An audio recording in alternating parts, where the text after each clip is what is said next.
What's going on, guys? Dr. Jabal, MedSchoolInsiders.com. Welcome to part 2 of the Atomic Habits by James Clear book summary. If you haven't already, be sure to first watch all of part 1. Link is in the description below.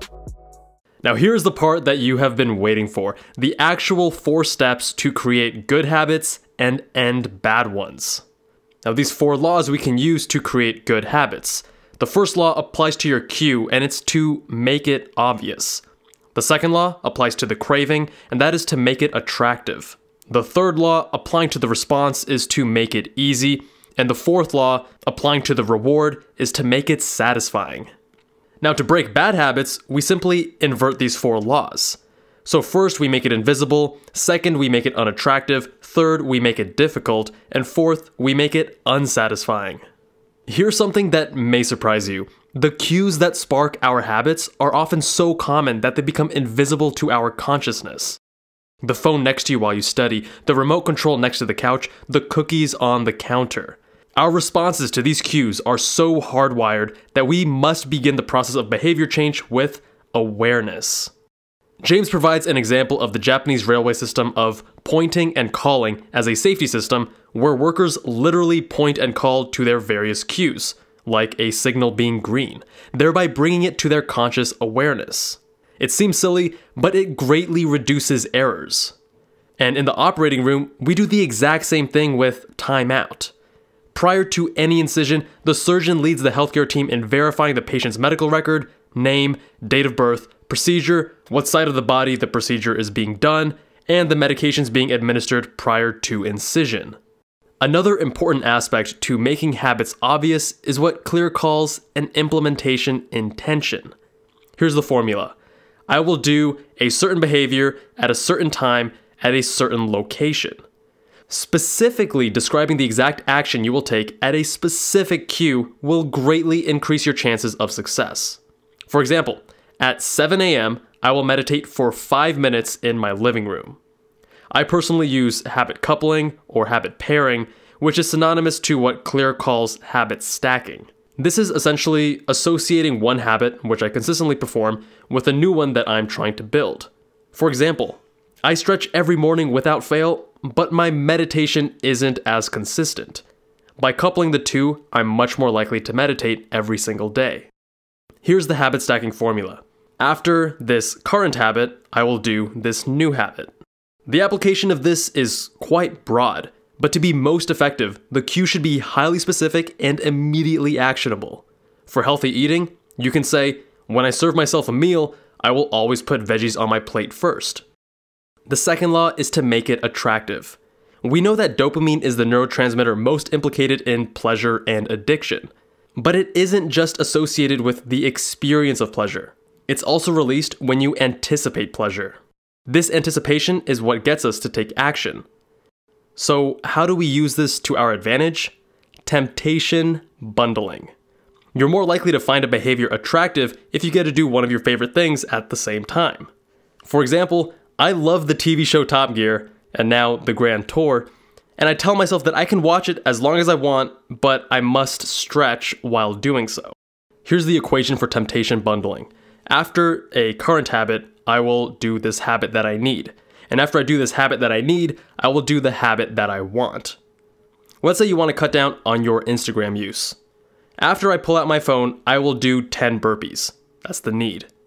And after I do 10 burpees, I will check Instagram. That's your want. It's key to also be aware of the importance of our family and friends. You are the average of the 5 people you spend the most time with. We don't actually choose our earliest habits. We imitate them. The closer we are to someone, the more likely we are to imitate some of their habits. A person's risk of becoming obese increases 57% if he or she had a friend who became obese. In light of this, one of the most effective things you can do to build better habits is to join a culture where your desired behavior is the normal behavior. I've spoken about the power of language before. In my book summary of Stick With It, the author called it neurohacks. James provides an excellent example. Swap the word have with get. Instead of saying, I have to exercise, say, I get to exercise. I get to make breakfast. I get to wake up early. It's a subtle nuance, but it makes all the difference. The mindset determines how pleasurable or painful the experience is, not the actual experience itself. A huge one for me that actually transformed my perception of public speaking was reinterpreting my physiologic response from fear to excitement. Yeah, my heart is racing, but not because I'm scared to speak, but because I'm so excited to speak. The third law is to make it easy. People often ask me how long it takes to cultivate a new habit. Is it 3 weeks, 2 months? When will I be done with creating a habit? Well, habits form based on frequency, not time. It's not a question of how many weeks for a habit to stick, but rather the frequency and number of repetitions that make the difference. Over time, it should get easier and easier, but there's no magic duration at which that happens. Rather than brute forcing, making the habit easy and effortless is much more likely to work. To do this, we want to reduce the friction of good habits and increase the friction associated with bad habits. Now consider your environment. Reduce the friction of working out by joining a gym that is on the way home from school. Even better, set out your workout clothes, shoes, gym bag, and water bottle the night before. The greater the friction, the less likely the habit. It's amazing how little friction is required to prevent unwanted behavior. Simply moving my phone to another room or out of sight drastically helps me focus when studying or doing Pomodoros. US Navy Admiral William H. McRaven has an excellent speech on the importance of making your bed. The reason is simple. Habits are like decision trees. If you're able to start off the day with good choices that reinforce good habits, you're much more likely to end up having a good day. These decisive moments are what determine the quality of your day, not your willpower. If you go to McDonald's for lunch, you're much more likely to eat something unhealthy than if you went to Tender Greens. Realize that a habit must be established before it can be improved. Don't try perfecting your habit from the start, just try getting it to stick. Oftentimes, we are overzealous with our new habits and overdo them, burning ourselves out. For example, let's say you understand the benefits of daily journaling and want to implement that. If you expect yourself to write too much, it quickly feels like a chore. The key is to stay below the point where it feels like work. The fourth and final law is to make it satisfying, to keep you coming back for more. Generally speaking, what is rewarded is repeated and what is punished is avoided. We call that operant conditioning. Unfortunately, we operate in a delayed return environment, and many of the habits we wish to ingrain aren't immediately satisfying. They pay off only in the long term. And as humans, we exhibit time inconsistency, meaning we value the present more than the future. A reward that is certain right now is typically worth more than one that is merely possible in the future. But this bias to instant gratification often leads to problems. With bad habits, the immediate outcome usually feels good, but the ultimate outcome feels bad. And with good habits, it's usually the opposite. So how can we use our evolutionary machinery to our advantage? Simple. Add a little bit of immediate pleasure to the habits that pay off in the long run, and a little bit of immediate pain to the ones that don't. Immediate reinforcement is particularly effective when dealing with habits of avoidance, which are behaviors you want to stop doing. Eventually, you'll experience intrinsic rewards, like increased energy or better mood. At that point, you'll be less concerned with chasing the secondary reward. The identity itself becomes the reinforcer. Incentives start the habit, identity sustains the habit. I was excited when I read that one of Clear's top tips is to measure progress and make that progress satisfying through the use of habit trackers. I've personally used several over the years, and I found them to be crucial, objective forms of measurement. I can't lie to myself about how many times I went to the gym last week. The data is all there. And when I get a streak going, I don't want to break it. My personal favorite app of choice is HabitShare, which allows you to share your habits with your friends for accountability. Habit tracking is powerful because it uses multiple laws of behavior change. It simultaneously makes a behavior obvious, attractive, and satisfying.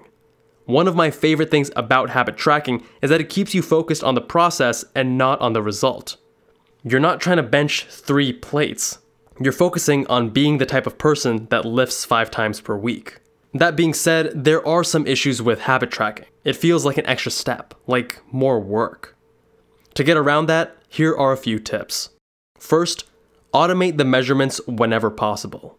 I personally bought a smart scale that automatically syncs with my phone. It measures my weight and body fat percentage in just a few seconds. It's not the most accurate, but it is very precise, which is actually more important in this use case. Second, manual tracking should only be done for your most important habits. And third, record the measurement after the habit occurs. Using stacking in this manner makes you much more likely to actually track the habits consistently. It is inevitable that you will miss days. You won't be perfect. I guarantee it. Whenever you skip, the key is to remind yourself of a simple rule. Never miss twice. Missing one workout happens, but you cannot let yourself miss 2 in a row. It's never the first mistake that ruins you. It's the spiral of repeated mistakes that follow. Missing once is an accident. Missing twice is the start of a new habit. If you're serious about changing your habits and thereby changing your life, I recommend you watch our book summary on Stick With It, another book covering a scientific process for changing your habits. Link in the description below. Thank you all so much for watching. Shout out to my Patreon supporters that help make videos like these possible. If you too would like to video chat with me every month or get access to my exclusive commentary for each video, consider supporting us on Patreon. It allows me to keep creating these videos on YouTube. What habits are you working on creating or breaking? Let me know down in the comments. If you liked the video, please press that thumbs up button and subscribe so that you don't miss any of our new videos. If you didn't like it, let me know with a thumbs down. Thank you all so much for watching, and I will see you guys in that next one.